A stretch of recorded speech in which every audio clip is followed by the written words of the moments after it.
Hindi ko po matanggap ang nangyari. Kaya po ako nag-ibabasa para po sa kanilang dalawa. Tapos gano'n po ang mangyayari.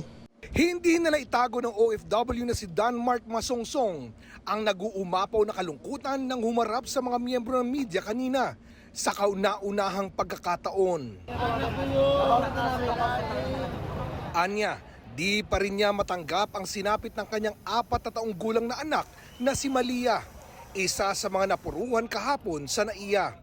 Sa kuha ng CCTV, kita ang itim na SUV na nasa parking ng Terminal 1. Maya-maya, bigla itong bumararo sa mga tao. Pasok ko po doon sa airport, mga 15 minutes. So, 15 minutes lang po nawala sa panig ko. Biglang nangyari po doon. May kumalampag po. Katat ko pa po ang kasama ko doon eh. Sinasat ko po siya. Hindi na po siya nagre-reply. Doon na po ako natakot, kaya po ako napatakbo. Tapos nung paglabas ko po, nakita ko po yung mga magulang ko, pati yung aking pamangkin. Pati yung aking asawa, nasa ambulansya. Yung pong anak ko, hinahanap ko, wala. Hindi ko po makita. Pinagtanong ko po sa mga pulis, hindi na po nila alam. Kasi hindi pa na po nila na-check.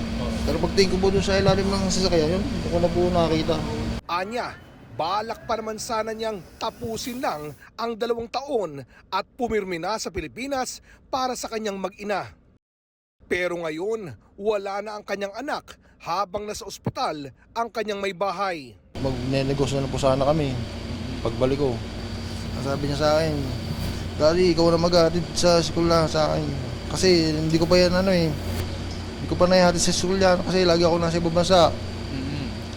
Kaya gusto niya maranasan din yun. Maranasan yung daddy niya ihatid sa school. Kasi yung mga classmate niya, laging nandun ang daddy niya. Hanggang ngayon daw ay di pa rin alam ng kanyang asawa na wala na ang kanilang anak. Kasi mahina pa po siya eh. Baka po pag naalaman niya, baka po lalo siyang baka ako na po mangyayari sa kanya. Nasugatan din anya sa insidente ang kanyang ina at isang pamangkin pero nasa maayos ng kondisyon. Ang tanging hiling lang daw ni Danmark sa ngayon ay hustisya. Sana daw ay mapanagot ang driver ng SUV sa nangyari. Samantala, nagsadya naman kanina dito ang mga kinatawan ng DMW at OWA para magbigay ng mga kinakailangang assistance sa pamilya ni Danmark. Nakaburol naman na sa barangay Abulalas sa Hagonoy, Bulacan ang 29 anyos na si Derek Faustino, ang isa pang nasawi sa nangyaring aksidente sa NAIA Terminal 1. Bagamat di muna nagpaunlak ng interview ang mga kaanak, piniyagan naman ang mga media na kumuha ng video sa burol. Agaw pansin itong si Blue na tila ayaw lumayo sa kabaong. Nung buhay pa si Faustino ay kasama niya ang aso hanggang sa pagtulog sa loob ng kwarto.